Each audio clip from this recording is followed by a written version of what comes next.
to realize this common sense. Muslim is a way bigger scope of the entirety, in the entity of human being. Muslim does a lot more than what a regular human, just a good human being can do. And a proof of that is Christians.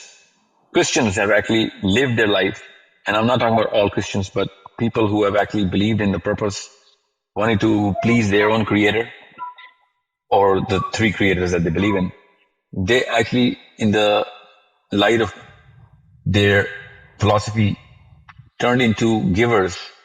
And now we know that there's a 100% club, there's a 90% club in Christians who give all of whatever they make to charity and to help other people. And they make good money. And they know that, they have committed to this philosophy.